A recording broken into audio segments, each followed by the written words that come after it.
Welcome back, ladies and gentlemen, to episode number 26 of Extend the Drive Best Ball Live. I am Sean Mitchell, your host. Very glad to be back. Got another amazing guest here. I'm not going to take too awful time. He doesn't really need just much of an introduction. All I will say is it is a great day to be great.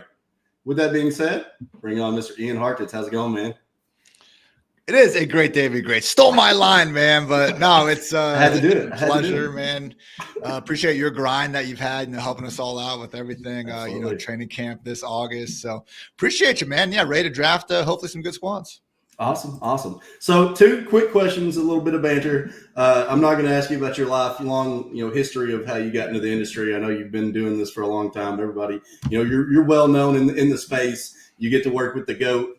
So question number 1 is, so has your little weenie dog Lily, I know she's really good at picking teams, right? She's really good at picking winners.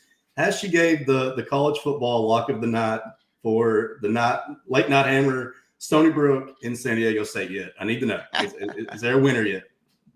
Dude, I'm actually embarrassed. So my buddy was just I was checking out the group me, and he was like, I hope we're all rooting against, Dylan Raiola and his kind of, douchiness going on. I think we can say with the Mahomes bit gone too far. Right. I've been so focused on this week, and then obviously Saturday, man, horns down, go Bucks.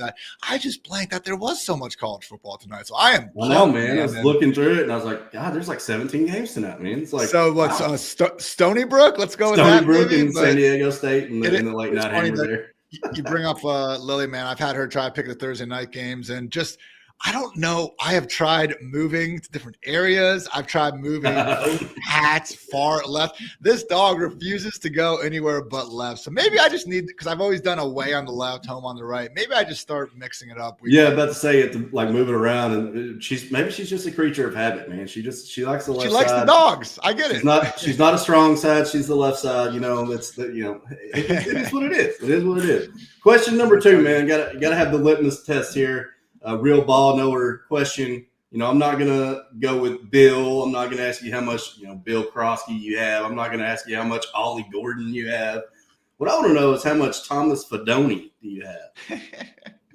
Thomas Fidone. That's going to be a 0. That's going to be a big 0. Oh, man. But they let go with Greg Dulcich.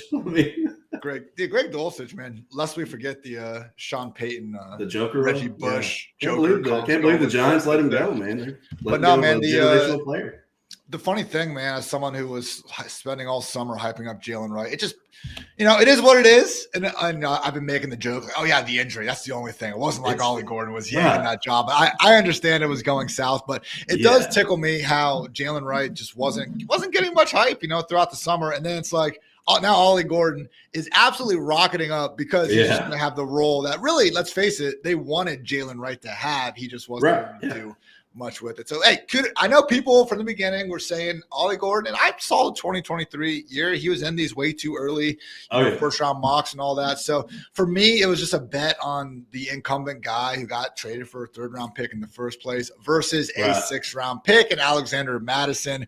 Kudos to Gordon, but, man, like I was talking to Pat Mayo and Jake Seeley the other day, and I was just like, everything I said about Jalen Wright, just replace that name with Ollie Gordon, and there we go. I feel like it's just an easy, quicker place, right? I do think people forget that he technically was behind Alexander Madison before that injury too. So he has kind of had a legendary run out there with both injuries now, and Jalen Wright obviously getting the surgery, going to be out for a few weeks till September. So it is what it is, but. Let's do what we came to do. I know you said that you were also gonna draft we try to get into a BBM together. Let's do it, man. Let's. I'm gonna count it down, and I hope to God I don't get the location error. But let's count down from 5. Do 20 seconds, so anybody watching can also get in this one. 5, 4, 3, 2, 1. All righty, and we jumped right in, man. So I don't know if we're going to get in together or if let's see. I do not see it. Yeah, I must have gotten to right. That's okay. We'll roll with yours. No worries. Yeah. Okay. Well, and that's the funny thing is like the last 3 streams I've done the last 3 days, we've been waiting on 7 or 8, and it's crazy that we just jumped right into this one. But hey, it's one of the hazards of trying to do is, but that's okay. Yeah, I'll give you guys some updates on my BBM going in the next one. You might have got some of the chat in yours. So either way, we'll make it work. But so Ian, first round, who's your targets? Obviously you're probably not exactly fading anybody, but is there anybody that you're just not really into? First 12, 14 picks. Who you got and who you not got? I feel like there is a bit of a drop off after around, 15, 16 or so, depending on how you feel about some of the running backs there. So honestly, man, particularly once we've gone more into redraft, I haven't minded picking in kind of the middle or even back half of it, because then you still kind of like that 106, 107 sweet spot right. Almost, because you're getting one of those top 3 wide receivers, or honestly top 4 running backs. I would even include CMC in there. And then I think who you're getting on the second go round is honestly a little bit better than being all the way back closer to the round 1 turn. So obviously, done enough of these where we've tried to figure it out either way how we're doing it. But I would say, if you are going to be at 108, personally, man, Christian McCaffrey's sitting there. He's just pretty tough to pass off. I mean, I know you've been drafting all year, and those couple of weeks we had where we could legitimately get CMC at the beginning of round 15, 2. What a time to be alive. It was 17. I know, man. Those generational spots there. But it looks like Jameer and Saquon obviously have been falling a lot here. So what's your take on Saquon? Let's ask that, because seems like there's a half and half here. Some are either just totally still hammering it out, or some are just completely out. What's your stance? I haven't found super meaningful correlation between the whole 400 plus touch study. If anything, the ones I see, man, are just skewed, and they usually change whatever. People will include the Le'Veon Bell holdout year stats. They'll include the Zeke suspension stats, and it just doesn't sit well with me, man. So honestly, I think that, again, Saquon, if you want to take Bijan and Gibbs over him, even CMC, okay, but man, just going out of your way to fade this dude, I really would have thought we learned our lesson with that. Right. We are on the clock here. It is a run of wide receivers here. Man. Nico's my 3rd most drafted receiver overall, which is hard to do when he goes this early. So I'm team Nico. I'm fine with that. He just, again, out of this group, these other guys are sick, but Nico has the best combination of lack of target competition and quarterback play compared to the other ones. That's true. And we just really don't know how that running back room is going to look with the whole Joe Mixon news now. And then, they're pretty much going to be starting Nick Chubb for what could be the whole season. And then or Dame not Pierce, really just a ton of Damian Pierce or Woody Marks. There's really not just a ton of competition really in that room. They could absolutely be throwing just a ton this year. But we will be coming back up shortly. Looks like the whole Houston thing is funny right now. I've seen people try to say Nick Caley's going to help turn things around, and maybe he will. I tend to think our play caller understanding and just overall analysis on it is a little bit weird. Right. We wait the Ben Johnsons and Liam Cohens of the world. We applaud them as we should and everything, but it's we just don't. Even then, it's okay. Even if they are a 10 out of 10, these other teams can be a 7 out of 10, not a 0 out of 10. We kind of talk about it sometimes. So back on the clock. What are you thinking here, man? Achan's been falling, obviously. He's at 17, but most of the time I'm taking a Chase Brown here like a lad. What about you? Yeah. Let's go Chase. Okay. I have been driving Chase up the board, and I don't mind it, because honestly, I just feel like the way we saw, he's going to be an every down back. They brought in P-Ron. No, not really worried about him. They brought in, drafted Taj Brooks, which, of course, he's going to be the direct backup. Obviously, a lot of contingent value there, but Chase Brown could just have a really phenomenal season here. And I felt like if you were still getting him back in 25, 26 range, that was a steal of a price. I feel like he should easily be going where he's going now and should have been for a while.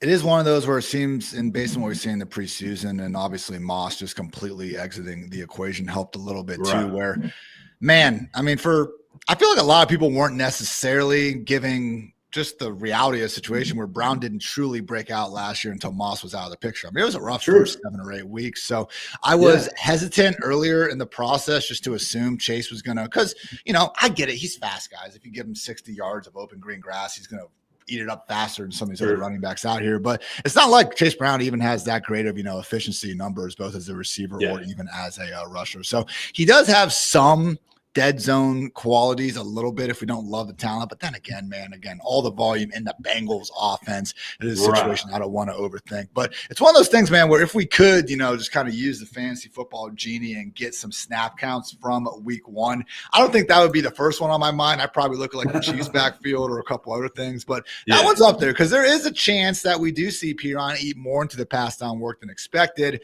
Maybe Brooks is actually siphoning away 6 to 8 carries. And then you're sitting there looking at Chase as more of a 60% snap guy. That would not be ideal. End of the day, though, I think it's unlikely. I think he's going to be closer. Yeah, I agree. Like I just, I know they signed Piron pretty quickly in the offseason. They didn't bring on just another lead back or in that nature.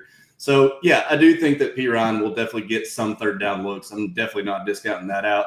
But, I don't know if Taj even really eats into anything right off the bat. It could, if they do maybe want to reduce the role for Brown a little bit. But I don't know, man. I feel like at first, it's just going to be Chase Brown, Chase Brown, Chase Brown. We are back on the clock here. Ian, who do you like in this range? Got some receivers mainly. I would say Kyron, JSN, or Kittle. Your call. Let's go JSN because I'm actually trying. I made a tweet about it last night, and I've actually been trying to get a little bit more of him lately. I feel like Kubiak's really just going to focus in on trying to get him the ball as much as possible. All he really got is Cooper Kupp and then Torrey Horton, the rookie that's getting a lot of buzz. I just really think that could really have a majorly big season here.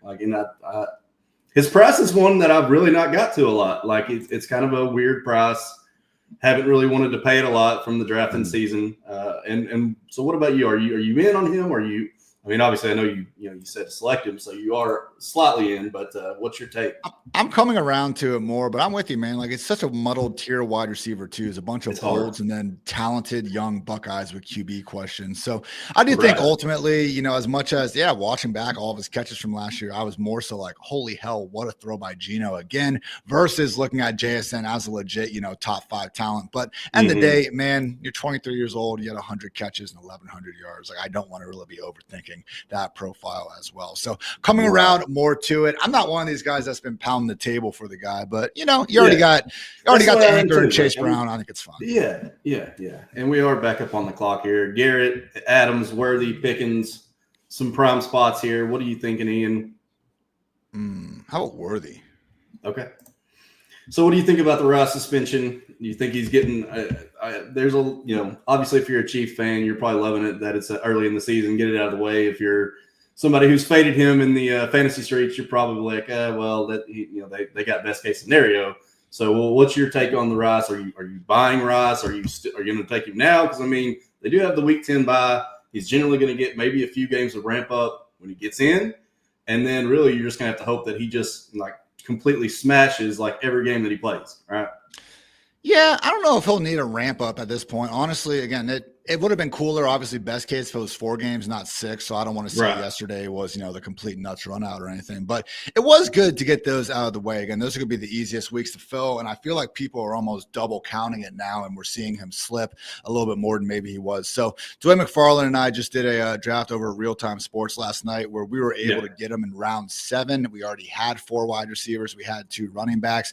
I'm not going out of my way for Rice because of a lot of things you just said, but man, when I can get him and not have to compromise my starting spots, that's a situation where I'm going to go hard on him. So, yeah, and if you're getting him as your wide receiver 3 or 4, that's pretty fair, especially like you just mentioned, where you get the early bye week. Obviously, you're not missing anything because you've got your other receivers that are going to fill in those weeks, but. Yeah, you can really get yourself in a good position if your earlier guys are, doing their job and considering keeping you up in the front of the pod or whatever you want to call it. But yeah, he could really help you down the stretch, So pods. It is crazy how much it just comes down to that, man. Gotta have the pod luck, man. They gotta do it. That's the fun part of it. Yeah, I won't get into that whole pod luck situation talk with you, but yeah, I actually enjoy it. I embrace the pod. It makes for really fun sweats. Obviously, I've been on both sides of that coin where it has helped and has it hurt, so I don't try to typically, say one way or the other, but I don't mind it. We are coming back up on the clock. We're going to be at the 5-8. We're going to be at the 5-8 here. So are you heavily into RJ Harvey at all? Are you still thinking Dobbins is going to be the lead? It seems like everybody is kind of two-sided on that one too. I think the answer is yes, man. I think they're both going to provide pretty good value. I don't know if we'll get the top 12 out of both, but top 24 is something that happens usually 2 or 3 times per season. If anyone can do it, man, I think it's Sean Payton and this offense. So again, Dobbins, if he's taking the pass pro snaps on 3rd and 15, they're not looking to dump it off then anyway. So he's off the board regardless. How about Rice and we just start building this Mahomes stack, man? Hey, might as well. I mean, if he's there, he's there. Let's do it. I don't mind doing the double with Mahomes. And obviously Mahomes, where he's going, pretty easy to get. I mean, not really just a ton of people are really aching to get him. And it seems like he falls more often than not, which I think is quite interesting. So another, fun one, Travis Hunter. Let's hear the take on Travis Hunter. How are you feeling? You drafting a ton? You not so much? I've gotten more. I've come away with him a lot in redrafts because I feel like people are almost a little more afraid of him in those streets. I don't quite get. I mean, some of these people are just like they act like it's just case closed. Like, oh, how could you not draft Travis Hunter? And they won't even hear like a response against it. I don't know about that, man. Because let's face it. Like when I hear guys like Richard Sherman, Devontae Adams being like, "This is a wild idea to actually play this dude both ways." I think it's worth a conversation. Like people are going to act like it's complete shut and dry. That said, again, based on everything we've seen, this ramp up to the season, it sounds like 80% plus offensive snaps is going to be firmly on the table. And that's all that ever mattered to me. I don't think anyone ever thought he wouldn't be playing on offense. So, man, I'm cool. Yeah, I mean, it's not like you're, taking him in your IDP league or anything anyway. So it is what it is. I mean, he's going to play a lot. That's all there is to it. Well, and the whole people are like, and Coach Speak Index does a great job with everything. Yeah. Really appreciate the service and stuff. But some of the stuff's like, I was told Travis Hunter wasn't going to play offense. Who are you thinking I didn't hear that from anyone. Before we clock out, you like Connor? You like Pollard? Connor's cool. Yeah. Okay. Connor, dark horse, man, could score 15 plus touchdowns this year. I think it's kind of, I've said this a couple times on the recent shows, but I think everybody has that sour taste from last year. He kind of got hurt there in the fantasy playoffs, kind of let some people down. But it's been this way for the last, 3 years.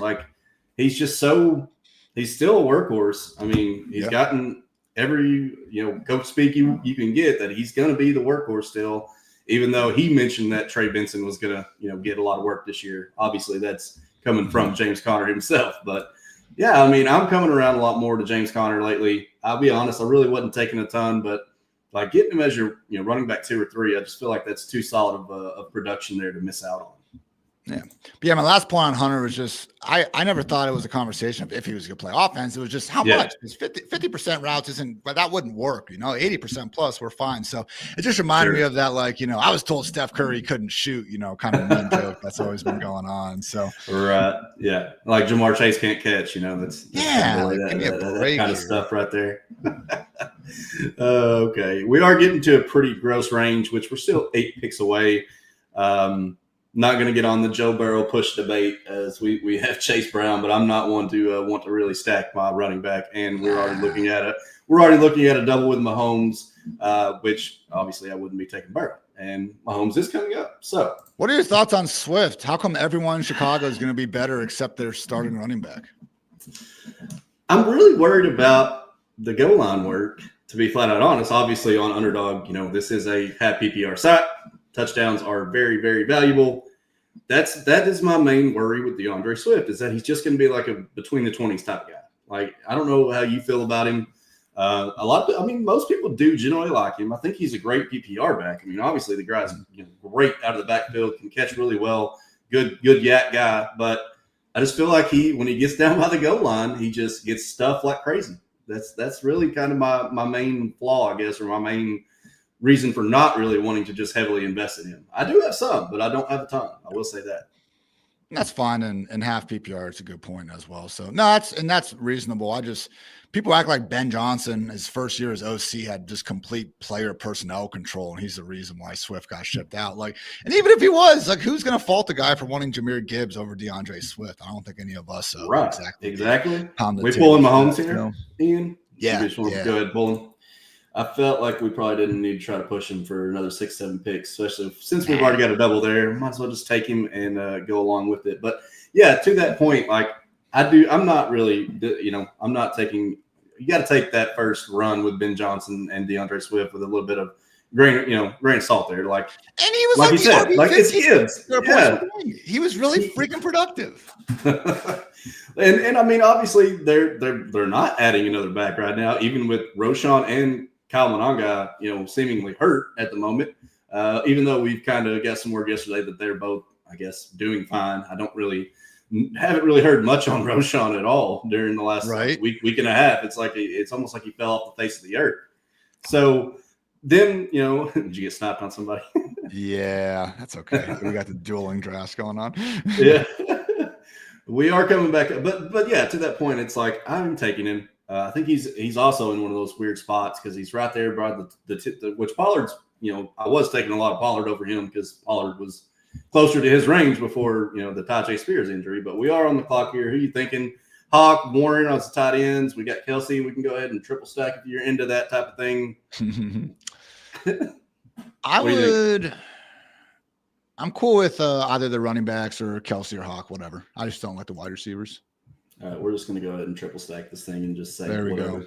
We're all in. Mahomes. I mean, it's exactly. I was going to say if you're going to bet on KC, you might as well just take every key piece that they can have. So, we are. Plus, that'll help us with the Rice stuff. So, yeah, if Pittman or Higgins make it back around to us, especially Pittman, I'd be okay with. And who's the next wide receivers we got? Shaheed's got to be there. Cup, yeah, Godwin, Shaheed, Mooney. I've come around a little bit on Cup. I think Mooney, I think it was Scott Barrett that was making the point that, like, really, if you look at, and I've always thought Devontae Adams was better than Cooper Kupp. Kupp had the best Triple Crown season, but just give me Adams at his prime still. But should Adams really be going 5 rounds ahead of Cooper Kupp? I will say Kupp, as much as he's looked more washed, he has been dealing with these early season injuries throughout these last few years. If we get healthy, Cooper Kupp, Darnold is still playing well, man. I do think it could be, a wide receiver 5 value. Yeah, and Drew in the chat said, yeah, that's typically the way I'm thinking about this too. It's like, man, if you can get anybody against the Bengals all year long, period, that defense is so bad. I mean, so bad. So yeah, Arizona always definitely, and Peppers, good to see you, Pep. Swift has always been a product of the system. That's a fair statement. I think that's fair. Whatever. He's been a top 20. Well, okay. Then what about the system in Chicago? That's my point. It's supposed to be great for everyone. Right. Caleb Williams is supposed to be great now. The offensive line is retooled. Like, how is this not good for DeAndre Swift? If he gets his job yanked away by Roshan or Kyle Mononga. Well, and that's what I was saying. The 2-back system always that Ben Johnson wants to use. I mean, that we've seen it. We've seen it in Detroit. Are we going to see it here? I don't know. Maybe he goes a different way. But we do know that he always has wanted to have the 2-back system. He likes to have the lightning and the thunder there, whatever you want to call it, Sonic and Knuckles or whatever you want to call it, however you want to play it. But yeah, I think it's going to be interesting to see. I mean, obviously, I'm very big bullish into all the pass catchers and Caleb. I'm very, very much into the Bears passing game. So maybe that's another reason why I'm just not exactly overly enthused for DeAndre Swift. But neither here nor there. We are almost back on the clock at 104 here, Ian. Kupp's still there. We got Luther Burden, Bateman, other wide receivers. Got Travis Kupp on this team. Kupp on this team makes sense, I think, because he can help get us through that Rashid Rice suspension a little bit. So, and also with Kupp, we already do have JSN too. So, all right, we'll get Sam Darnold later. There we go. That's our QB too. I was going to say we really that would be a good spot because then which obviously we probably knew we were only going 2 quarterback on this team anyway. So yeah, that makes that even easier because Sam Darnold is pretty much one of the last quarterbacks to go that's actually meaningful for a fantasy roster, which I am very much in on Sam Darnold. So, hey, how you feeling about Mark Andrews? Because I was doing and he just got picked in my freaking draft, so that's great. But I was starting to do my week 1 ranks, and it's like, dude, no Isaiah Likely right now. I mean, Andrews is my tight end 4 going to week 1. I don't think that should be especially controversial. I get the drop sucked at the end of last year, but still scored 11 touchdowns and was like a down year. Yeah, and that's basically the rebuttal that you get from everybody that's a non-Mark Andrews truther is, TD regression. Well, okay, but he still has very much of a possibility to catch 7 to 8. Like, yeah. Maybe not the whole 11 that he got last year, but I mean, it was the funny thing about it is what is like from week 8 on or week 7 on that he caught all of those because he was, came off the tightrope surgery, started the season, started really slow, wasn't playing really well. Isaiah Likely had that really big, week 1. And yeah, I just think people totally discount how good he really was to end last season. We are on the clock here, Ian. Scatterboo, Robinson. I don't know how you're feeling about Joe Mixon. Fields is at the top of the queue. I don't want we've got Mixon. some wide receivers. I'd be more okay with Scatterbo. Christian Kirk's not bad for this squad too. I'd say between those two. Okay, I'm a Scatterboo guy, so we'll go ahead and row it. We needed a running back, so yeah, that works. Yeah.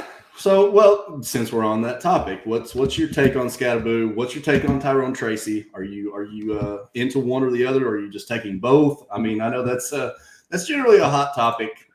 People are generally on one side or the other. So let's get Ian's take on that. I mean, my God, dude, that Texas performance. I've said for my the best just single game performances, I thought it was Stroud, Georgia, and then Penix versus Texas, and then probably Scatterbo versus Texas. I know it's a running back in that case, but my God, what a freaking game. And he can pass, shout out Boobie Miles. So man, dude, he's very talented. We've already seen him banged up. I just wonder if he's able to have that same style at the next level. But for him to be catching passes and stuff the way he was as well, man, I don't want to be completely out on the guys. So it's such an underrated part of his game too, because he's actually really good at it. He's really good catching the ball out of the backfield. Mm-hmm.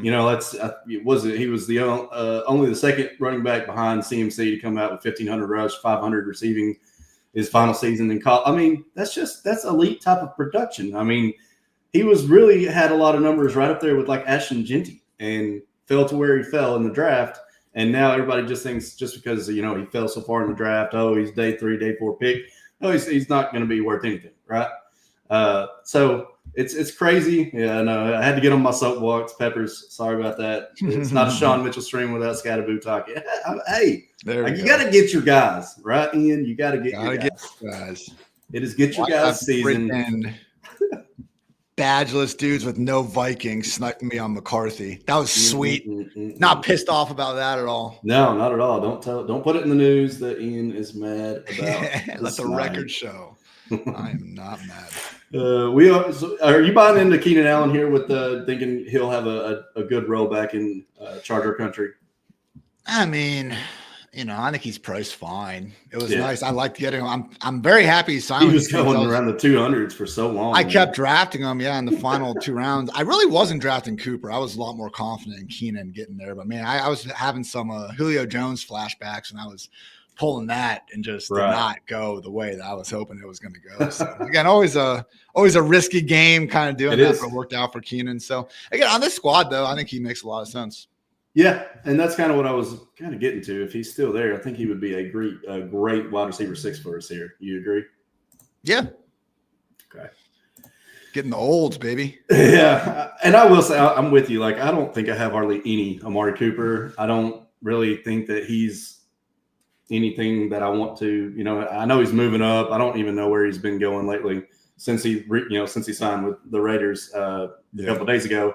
But yeah, I am definitely not in on Amari Cooper.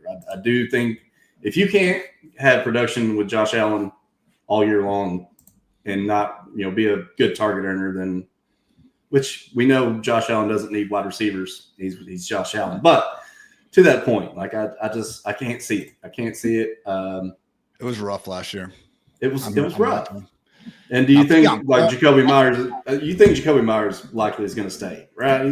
I think he's probably going to stay in Las Vegas. I don't think he's going anywhere. Just such a late trade request, bro. Come on. Yeah, he wants to get paid, man. He wants his money. I get it, but just bring that up in the beginning of August, and you get Phil, and Well, it's funny because I kept seeing the quiet reports, he's not happy with his money, and I'm like, why is it not a bigger deal then? Why is he not saying something more? Why is it not getting brought up anymore? So yeah, I was. So we do have Nico, and Stroud is here. Do you want to do that, or would you rather push into Darnold? Okay. So who you liking here? Running back. Maybe Robinson, CMC's handcuff. Okay, yeah. I mean, he's there. He's there, don't mind it. And we got a nice little dip on him too there. 17 picks past ADP. So yeah, I like that. I like that. So what do you, let's get your take on I mean, obviously having the contingent back behind B-Rob, in San Francisco behind CMC is very valuable in itself. But now that it is B-Rob, like, how do you feel about that? Do you think that do you think he'll get more work, like with CMC healthy, or do you think it's no? I don't think he's going to take away from CMC, but man, Garendo's re-aggravated the shoulder issue. Like, again, we've seen, man, Jordan Mason last year, Elijah Mitchell a couple years ago, even the first Mike Davis year in Carolina. Like, if Christian McCaffrey is going to go down, his backup is going to be one of the more valuable guys. So I'm just shocked Kyle Shanahan straight up told us, like, we brought him here to be our number 2, the guy who we can barely believe anything, or just not even that we can't believe him. The guy just never gives us. He just never tells us the straight truth is the problem. Yeah, exactly. He never tells it straight. He just threw that out there. I was like, all right, thanks, Kyle. Like, hell yeah, man. Keep on doing this if you don't mind. So it's just a situation where I'm cool with him at that price, because now he's just like a pure handcuff, man, and he's a really good one at that. So true. Like, we know he can handle the workload. In the event that he does get hurt, he can handle the workload. We've seen it. He's had 3 years of it pretty much. So, yeah. Al Bug, what's up, man? Good to see you in here. We are drafting a BBM6 here with Ian Hartitz. So glad for all you guys to be in the chat. Let's see here. Pepper said, are you the dailies draft? Yeah, I've not done the Palooza streets yet. I'm still in full best ball mode, trying to get these final few days in. But yeah, I'm probably going to wait on the main BR, the $5. They usually the big flagship. I'll probably wait on that one. I'm not just a huge fan of these 2 and 3 game slates. I'd rather get the whole kit and caboodle for a full Sunday slate. So that's kind of daily. Do you play any of the dailies, Ian? Are you in those streets or?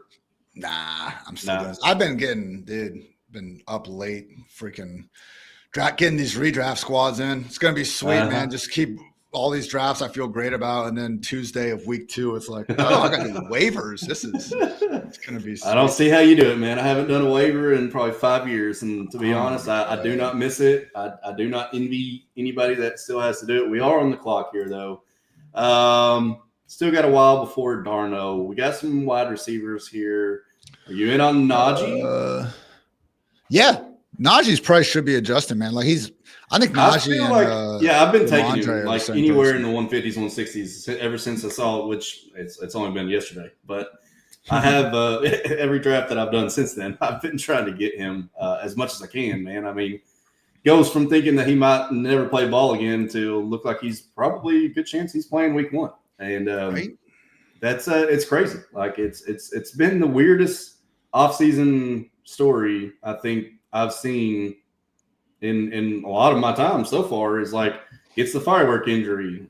Now it looks like his eye. At first, it looked like his eye was gone, like he couldn't see. and then now he's yesterday at practice catching balls in full pads after he was wearing a weighted vest like a week ago and not even doing hard conditioning. It's like, what is going on here? What are we doing? Like, I don't know, man. This has been the weirdest news cycle stream of whatever offseason that I can remember. Anyway, we are about to be back up. Yeah, week 8. We've got a lot of drafted T-Law and Darnold, and it's like, God damn it. You have to Step take a up, zero Jackson. Get that third quarterback. I'll get Roger, like your dart, break glass in case of emergency stacks. Got a couple tight ends, wide receivers. We've only got Kelsey. I hate Hunter Henry. Ertz, maybe. Yeah, I'm gonna go ahead and you take the Ertz. wheel, Ertz. I was gonna say Ertz is, now we got 2 olds, so we'll just stop and hope that they do the thing for the tight end room. I don't mind. You've seen it, man. They're still saying he's pretty much the same guy. Like, it might not be sexy, but the dude could be. He smashed in the playoffs last year. I think everybody forgets he had like a 28. What is it? 20? He had like 2 or 3 touchdowns in the 17 target game in the NFC Championship. He hurled a guy.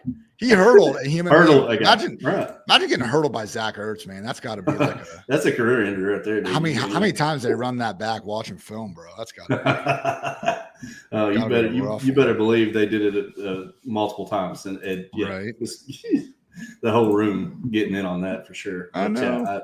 Man, that is something. But yeah, I mean, his price hasn't if anything, it's fallen even more. Like I don't get it. Everybody, I've seen to think that people think Ben Sinnott, since he had a decent camp, that he's gonna, John Bates. I get the competition's still not there, and this essentially could be Ertz's last year. So kind of like a Kelsey final ride type deal where, Kelsey's gotten engaged now. He's going to go run off into the sunset with Tay. It's I think Zach Ertz's price is very fair. So I get it. He's not the sexiest pick in the world. Maybe the least sexy pick, but you know what? It probably mean he can't. Style points don't count in fantasy, for all those. Exactly. We just want producers, and that's all that matters. And he produces. I mean, when he's on the field and he's healthy, he produces. That's all there is to it. So we got Sam Darnold coming up. I'm already going to queue him up and hoping that the CK Hoosier does not take him because he's only got one quarterback as well. Yeah, that's the risk we play. But that is good thing he took Jonnu, and he already had 2 tight ends, so that worked out in our favor there, Ian. So, is there anybody before? Which I don't think we should push. I don't think we should push him now since he has come back up. So we'll go ahead and take Darnold here and just lock up our quarterback room. Quick little rundown of the team. It will be Patrick Mahomes and Sam Darnold at quarterback, Chase Brown, Connor Scatterboo, Brian Robinson Jr., and Najee Harris. As our running back rooms, wide receivers sit with Nico, JSN, Worthy, Rice, Cooper Kupp, Keenan. We got a lot of olds. Keenan Allen, Travis Kelce, and Zach Ertz. Our average age on this one is probably in the 30s. It feels like. Hey man, good tweet from my buddy Dwayne earlier. Like as much, the rookies go off, man, but doesn't mean these vets don't either. I mean, Brian Thomas and Devontae Adams were sick. Yeah, Lab McConkey was awesome. Who also averaged 18 fantasy points per game in the last 6 weeks last year? Keenan Allen. All right, so again, rookie fever. Force fed in Chicago. Yep. Yeah, and I get it. Draft your rookies, but don't just ignore these vets just for the sake. No, you've got to have the points, man. You got to have. Yeah, I totally agree. We are coming back up, Ian. We've got a 2-5-6-2 right now. I'm assuming we're probably going to tack on some more wide receivers, maybe one more running back. What do you think? You got Manor, Franklin, Quentin, Darius, Diami. Go Franklin. That's what I like to hear right there. Troy Franklin. I never saw the top 5. Like some people had him in their top 5 in the draft class. I never quite got behind him that much, but I think my comp for him coming out was Darnell Mooney, which could get there if he just gets it. It was just weird, man, because for college teammates, I thought Bo Nix and Troy Franklin had the worst chemistry I had seen since Mason Rudolph and James Washington, back in the days. So they finally connected. They were 0 for 10, I think, on 20 or 30 plus air yard targets until the wild card game. They had that sweet opening drive touchdown. So hey, save their best for last and stuff, and that's cool, but hopefully better things ahead this year. Yeah, and to that point, so what do you think about Pat Bryant? Obviously he's getting a lot of hype too there. Now they shipped off Bailey, so doors wide open for that slot wide receiver 3 spot. Looks like Mims, even though he did get a little banged up, looks like he's fine. He's going to be back at practice next week. So are you prioritizing Franklin over Pat Bryant at this point, or are you doing Pat Bryant first?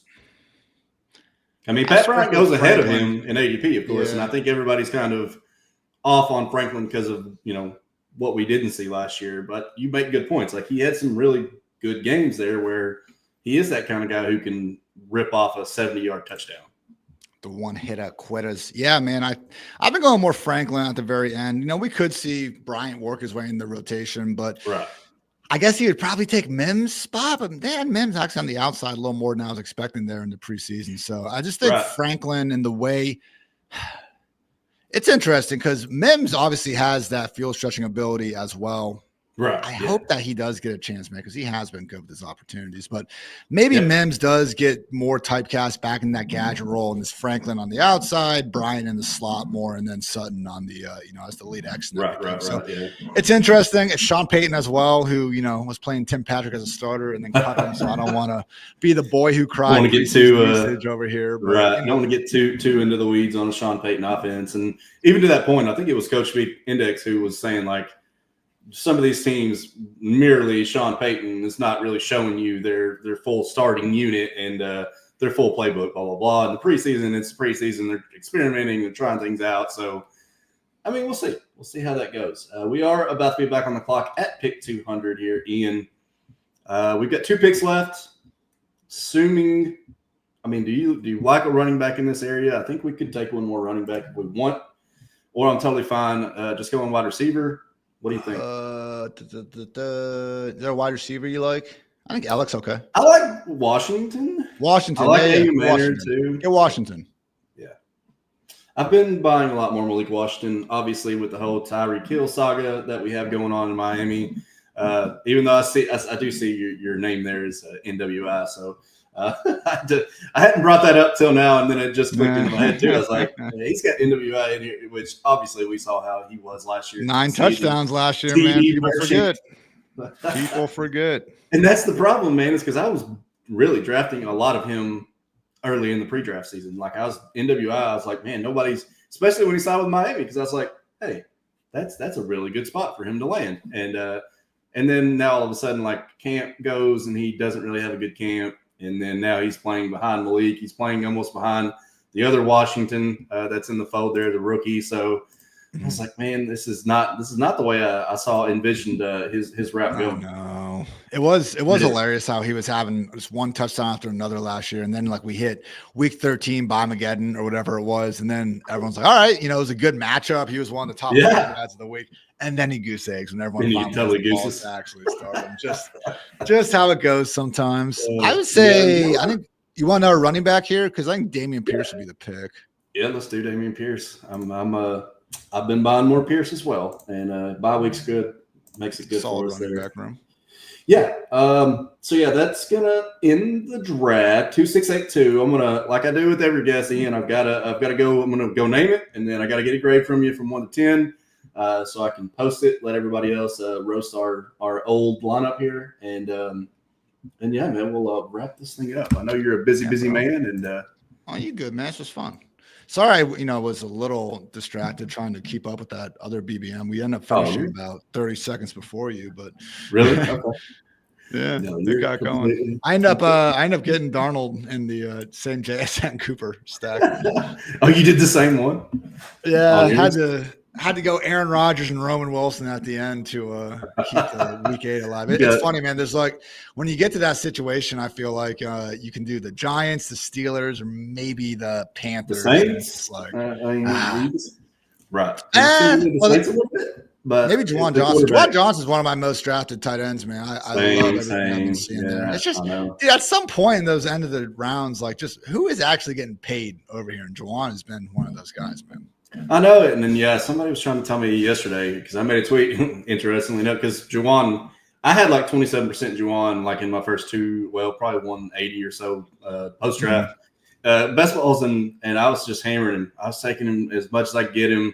40-year-old Taysom Hill is not going to be a factor any longer, So, and then somebody was trying to tell me yesterday that he was a big Saints fan, of course, and he hasn't had a really good camp. They're kind of I guess mad that they paid him. Now they're having some buyer's remorse, and I'm like, I haven't heard anything of that nature, and I don't think that's the case. But I'm open to other interpretations. But I have a lot of Juwan Johnson. And I hope that he is a safety blanket for Spencer Rattler or Tyler Shuck or whoever they throw in there at the quarterback spot. So, hell yeah, man. Let's go ahead and name this thing. This was episode 26, by the way. It's in the drive with Ian.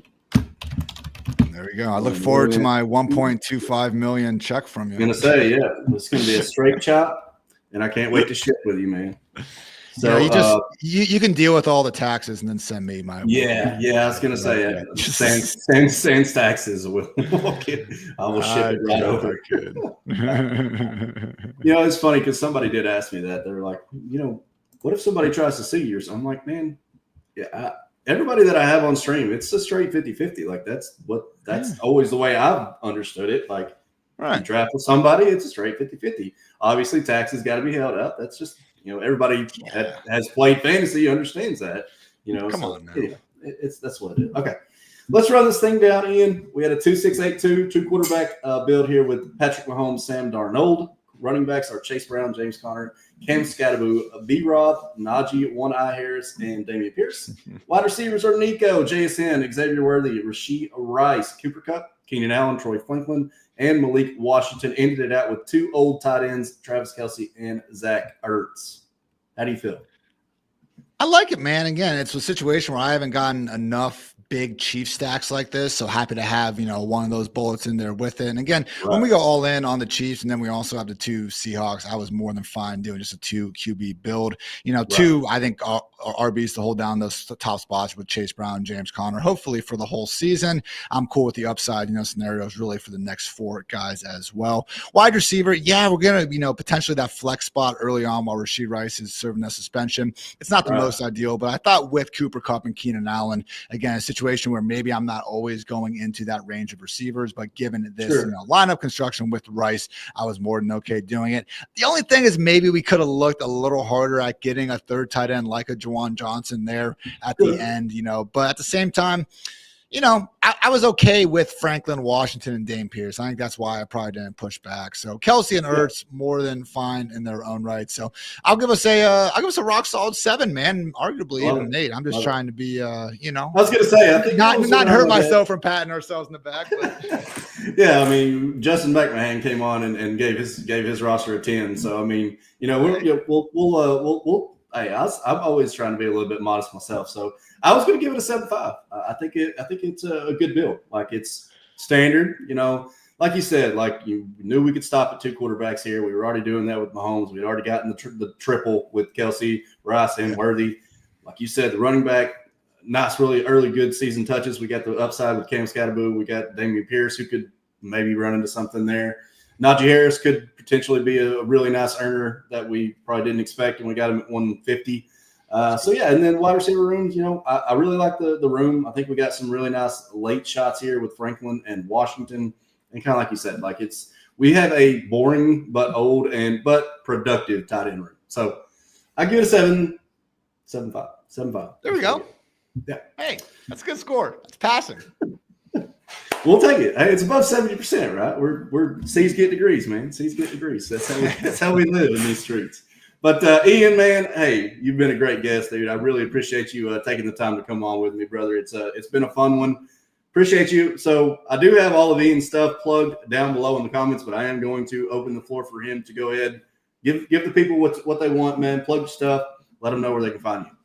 I appreciate you, man. Again, you've been doing such great work all month. It was good to, finally get on here and chop it up with you. So shout out to the chat. I know we had a slight disagreement on DeAndre Swift, but bunch of ball knowers there. And, I respect all you guys being in these streets and, obviously drafting a ton in your own right. So good luck to everyone. If you got some home drafts coming up, do invite you to check out what we got going on, fantasylife.com. All the content, articles, and stuff are free. If you do feel like you want some personalized rankings, projections, Dwayne's utilization tools, you can use code Ian for 20% off if you are into that kind of thing. But otherwise, man, Labor Day weekend, horns down, go Buckeyes. Bad weekend to be a Kona big wave, man. All right, man. Well, with that being said, we are going to wrap up episode 26 of Ascend the Drive. Sean Mitchell, Ian Hartitz. Thanks, guys. We'll see y'all later.